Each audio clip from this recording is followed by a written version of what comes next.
Hey guys, ஒரு விஷயம் யாரோ ஒருத்தங்களை என்ன ஹர்ட் பண்ணிட்டாங்க, நான் திருப்பி அவங்கள பயங்கரமாக ஹர்ட் பண்ண போகிறேன்.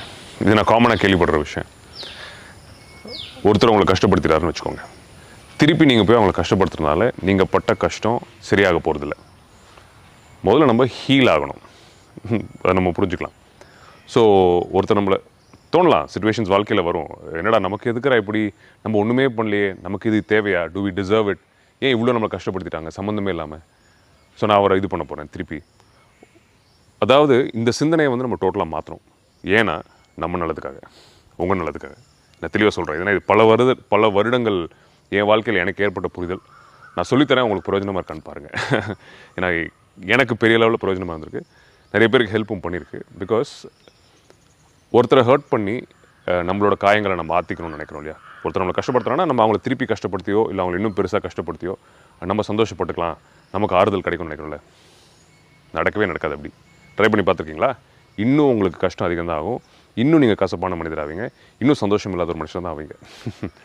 So the best thing to do is, கஷ்டம் நினைக்காதீங்க. நான் சொல்கிற முறை கொஞ்சம் உட்காந்து சிந்திச்சு இந்த பதிவுக்கு அப்புறம் நீங்கள் யோசிச்சிங்கன்னா உங்களுக்கு இது புரியும்.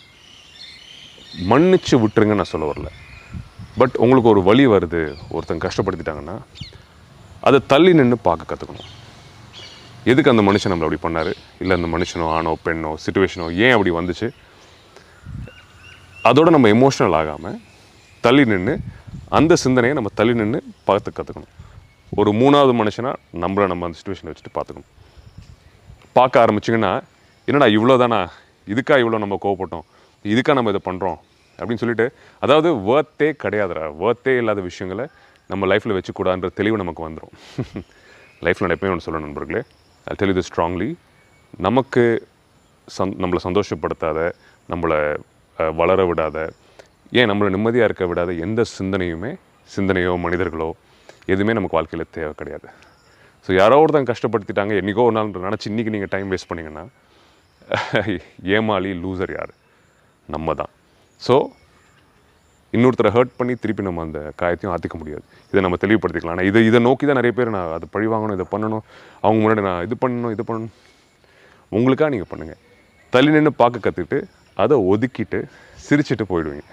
சிரிச்சுட்டு போக ஒரு சூழல் வரும். நீங்கள் தள்ளி நின்று பார்க்க கற்றுக்கிட்டாலே முதல்ல ஒரு 5 வாட்டி கஷ்டமாக இருக்கும், தெளிவாக அதையும் சொல்கிறேன். அந்த 5ஆவது வாட்டி நீங்கள் தாண்டிட்டிங்கன்னா ஒரு சிச்சுவேஷன்லேயும் ஒரு சிரிப்பு இருக்கும், அது நீங்கள் வந்து ஒரு பாடம் இருக்கும். அதை நீங்கள் சிரிச்சுட்டு அதை ஒதுக்கி தள்ளிட்டு இவ்வளோதானடா அப்படின்னு சொல்லிட்டு போகிற அளவுக்கு உங்களுக்கு ஒரு மனப்பக்கம் வரும். தைரியமாக ப்ராக்டிஸ் பண்ணி பாருங்கள். பண்ணிவிட்டு உங்கள் காமெண்ட்ஸை இந்த வீடியோவில் சொல்லுங்கள்.